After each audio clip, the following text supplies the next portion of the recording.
Hello, second graders. Happy Wednesday. I hope you guys are doing well. Today was your chance to get on iReady and check out the lessons on there. What'd you guys think? It's really cool. On my computer, I can see who has accessed the lessons. So those who were able to get in, great job. Let me know, too, what you think of it. I think it's pretty fun. If you weren't able to access it, if you couldn't get in, something wasn't working, you couldn't get Clever to work, or if you hadn't downloaded the iReady app, those are all different things as to why you wouldn't be able to get in. Let me know. I can help you. I had a couple students who had a hard time getting in, but we were able to work through it, and then they got in. So I would really encourage you, if you haven't had a chance, to look into that because it's a lot of fun. All right, yesterday I gave you a new clue, and I have several students who got it right already. Here is the clue for Penelope Peabody.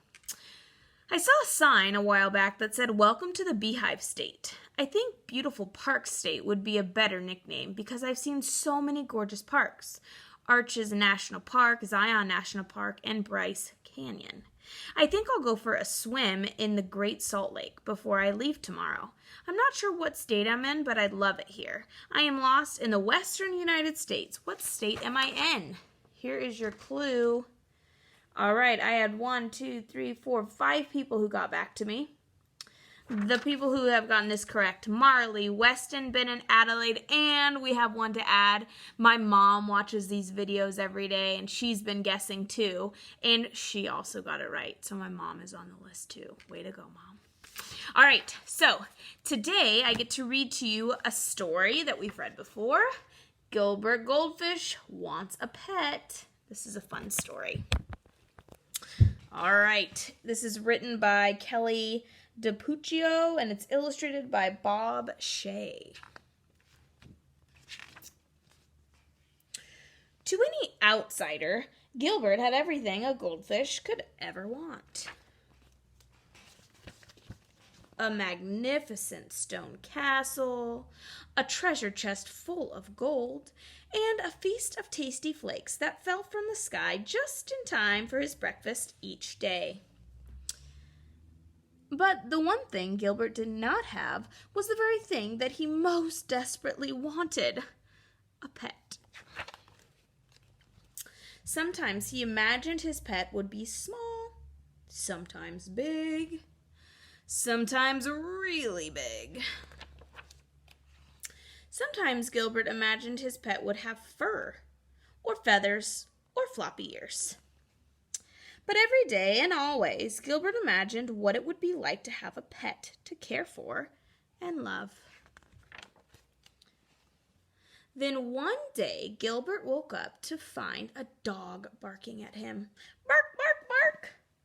Gilbert blinked his eyes to make sure he wasn't dreaming.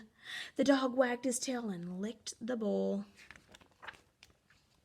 Gilbert swam around and around in happy circles. The dog ran around and around in happy circles, too. A pet, Gilbert glubbed. I have a pet. The dog barked and barked and barked some more. Bark, bark, bark. Gilbert never dreamed his pet would be so noisy or so thirsty. A week passed. A very tired Gilbert woke up, and the barky bark dog was gone. The castle was quiet again. Gilbert was just a teensy bit relieved. Sounds like they were house sitting or dog sitting. A few days later, Gilbert noticed a small gray mouse peering at him through the glass. Gilbert's little fishy heart went pitter-patter swish. The mouse licked her paws and sniffed the bowl.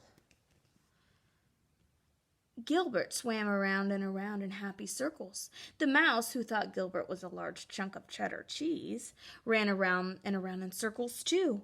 A pet, Gilbert glubbed happily. I have a quiet pet. The mouse sniffed and sniffed and sniffed some more.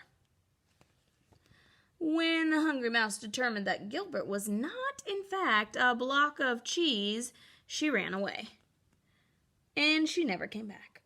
Gilbert's little fishy heart went pitter, patter, Plop. More time passed, and Gilbert had just about given up on his dream when a fly landed on the rim of his bowl. "Well, hello there, little fellow," Gilbert called out cheerfully. The startled fly buzzed around in circles.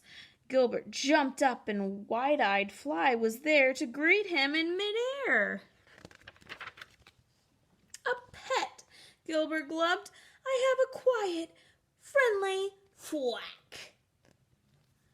Oh my, poor Fly. And poor Gilbert. He cried enough tears to fill a 10-gallon aquarium. In the morning, Gilbert opened his eyes. Somebody was watching him. Gilbert gulped. Somebody flicked its long tail and wiry whiskers. Gilbert cautiously swam around and around in circles. Somebody followed. Gilbert jumped. Somebody jumped too. Gilbert thought, eyeing the curious new creature before him. Not too loud, not too rude, and not too squished. A pet, Gilbert glubbed. "I have the perfect pet." "You look kind of hungry," Gilbert said. "Would you like to join me for breakfast?" Uh-oh.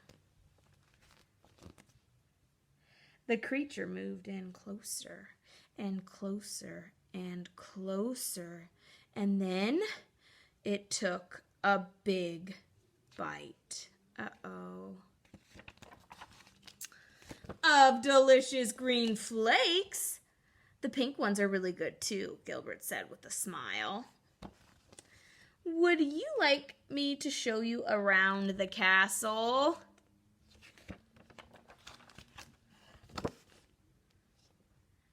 Now Gilbert really does have everything a goldfish could ever want, including a pet, Fluffy.